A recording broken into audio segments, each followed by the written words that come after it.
نہ الیکشن ہوں گے، نہ سپریم کورٹ کے فیصلے پر عمل درآمد ہوگا، نہ مہنگائی ختم ہوگی، نہ معیشت سنبھلے کہ الیکشن کمیشن کے معاملات دائرہ اختیار کے اندر یہ بات ہے ہی نہیں کہ وہ ری شیڈول کر سکے۔ راتوں رات بل پاس کرا دیا گیا۔ قاضی فائز عیسیٰ صاحب کا پورا اگر آپ کیریئر دیکھیں تو شاندار کیریئر ہے۔ ایگزیکٹو الگ ہے اور عدلیہ الگ ہے۔ جسٹس کس بات کا ہوگا؟ اس کے پاس کیا طاقت ہے؟ ان کا کام شروع سے یہی تھا کہ وہ ججز کو خریدتے تھے، بیچتے تھے، معاملات کے اور دائرہ اختیار کے اندر یہ بات ہے ہی نہیں کہ وہ ری شیڈول کر سکے۔ اور پھر چیف جسٹس کے اختیارات کو محدود کرنے کے لیے پہلے راتوں رات بل پاس کرا دیا، اور جب ایک بار پھر سپریم کورٹ نے پنجاب کے پی کے الیکشن کروانے کا حکم جاری کیا تو حکومت نے ڈٹائی سے کام لیتے ہوئے کہا کہ وہ سپریم کورٹ کے اس فیصلے کو بھی نہیں مانے گی۔ نون لیگ اور نواز شریف کی سپریم کورٹ میں تقسیم چڑھائی کی روایت نئی نہیں ہے۔ آپ کو 1997 کا دور تو یاد ہوگا، کیسے عدلیہ میں تقسیم پیدا کی گئی۔ یہ یقین کریں کہ اس کا ریپلیکیشن ہے، اس کا ریپلیکا ہے، اس کو ریپلیکیٹ کیا ہے۔ یہ بالکل انہوں نے 97 کی بدماشی کو دہرایا۔ نئے بینچز بنا کر اس وقت کے چیف جسٹس کے فیصلوں کے خلاف فیصلہ دلوائے گئے۔ سپریم کورٹ پر نون لیگ کے رہنماؤں کی قیادت میں اس وقت حملہ کیا گیا جب چیف جسٹس نواز شریف کے خلاف توہین عدالت کا کیس سن رہے تھے۔ ججز نے بھاگ کر جان بچائی۔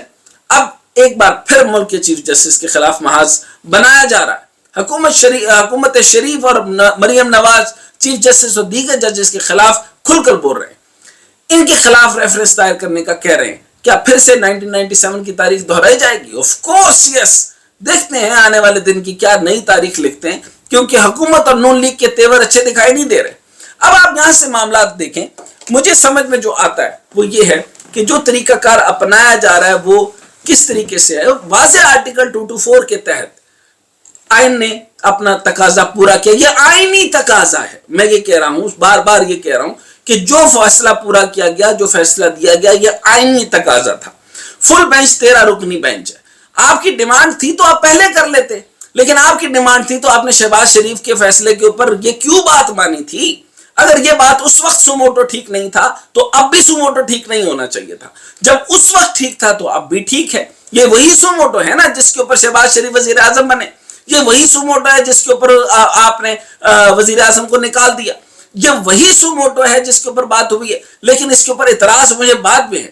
مجھے چیف جسٹس صاحب سے ایک ریکویسٹ آگے کی بھی کرنی ہے، لیکن بات یہ تھی کہ یہ ریکویسٹ میری ان سے بن بھی نہیں سکتی کہ میں یہ کہنا چاہتا ہوں کہ اس کے اوپر یہ رولنگ تو واضح رولنگ آنی چاہیے کہ جو بھی وزیر اعظم بنے 5 سال کے لیے تو رہے، جو بھی طریقہ کار ہو، جو بھی معاملہ ہو، اس کی اکاؤنٹیبلٹی کے ساتھ اسے 5 سال تو گزار دینے چاہیے۔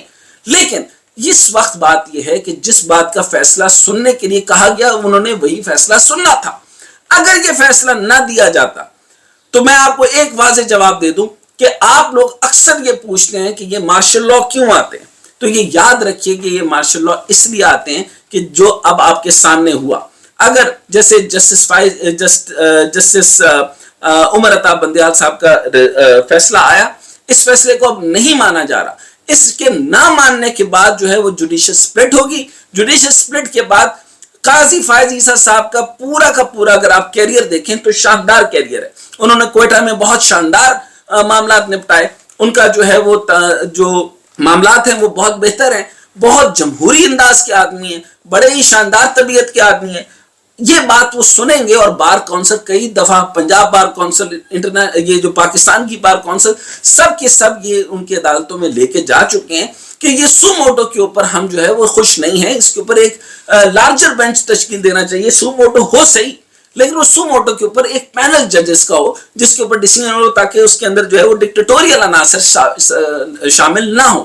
یہ بات درست ہے، آئینی طور پہ درست ہے۔ آپ جس بھی ماہر قانون سے پوچھیں گے وہ کہے گا کہ سو موٹو کو ختم ہو جانا چاہیے، یہ سو موٹو کی جو ہے معاملات کو تبدیل ہو جانا چاہیے، لیکن وقت اور تھا۔ لیکن انہوں نے کیا کیا؟ نواز شریف کو میں نے 1997 کا حوالہ دیا اس لیے کہ جسٹس فائز عیسیٰ صاحب جو ہے وہ بالکل صحیح اور اچھی نیت کے آدمی ہیں۔ وہ یہ فیصلہ یہ نہیں کہہ رہے کہ میرا فیصلہ مانا جائے، انہوں نے سو موٹو کی بات کی ہے کہ سو موٹو کو اس جو ہے وہ اس طرح سے نہیں ہونا چاہیے، سو موٹو نہیں لینا چاہیے۔ وجہ ایگزیکٹو الگ ہے اور عدلیہ الگ ہے۔ عدلیہ کو ایگزیکٹو کے معاملات میں نہیں اور ایگزیکٹو کو عدلیہ کے معاملات میں۔ اگر یہ ایک دوسرے کے معاملات میں انٹرونشن کرتے رہیں گے تو مجھے بتائیں کہ پھر اس طریقے سے تو چیف ایگزیکٹو کی کوئی صنعت باقی نہیں رہے گی۔ اسی طریقے سے میرا ذاتی جو رائے یہ ہے کہ اگر سو موٹو کا اختیار چیف جسٹس کے پاس ہی نہیں ہوگی تو چیف جسٹس کس بات کا ہوگا؟ اس کے پاس کیا طاقت ہے, وہ کس کو بلا سکتا ہے. لیکن پچھلے دور کے اندر ہم نے یہ بھی دیکھا کہ جو ڈیم والے چیف جسٹس صاحب تھے وہ سارا کا سارا پیسہ ڈیم کا لے گئے, ہمیں رزلٹ نہیں پتا چلا. انہوں نے دنیا جہان کے لوگوں کو, پرائیویٹ اینٹیٹیز کو, لوگوں کے بزنسز کے اندر آج خود چھاپے مارے. کس بنیاد پہ چھاپے مارے؟ یہ کام جو ہے وہ مقننہ کا ہے, یہ کام جو ہے وہ پولیس کا ہے, یہ کام باقی اداروں کا ہے. آپ جا کے اپنی عدالتیں ٹھیک کریں. آپ کا کام, ہاں عدالت میں آپ گئے, آپ نے, میں ان کی بات کر رہا ہوں, وہ نام ان کا ذہن میں میرے نہیں آ رہا, اس سے پہلے افتخار محمد چودھری صاحب جو تھے ان کا بعد میں کھل کر سامنے آیا, لیکن تمام وکلا نے شاندار طریقے سے عدالت کے وقار کو قائم کیا, ان کا ساتھ دیا. لیکن اس کے بعد انہوں نے کیا کیا, ان کا چہرہ لوگوں کے سامنے نظر آ گیا کہ سو موٹو کے ساتھ انہوں نے کیا کیا نہیں کیا. لیکن جب ایک سو موٹو, جب آپ کی قوت آپ کے پاس ہوتی ہے, اس سے اگر آپ اداروں کو ہلانا شروع کر دیں, اسی طریقے سے آپ ہلاتے کس لیے؟ مقننہ کو. آپ صرف اور صرف جو ہے پارلیمان کو, سینٹ کو, عوام کو اور سول جو آرڈرز میں ان کو ہلاتے ہیں.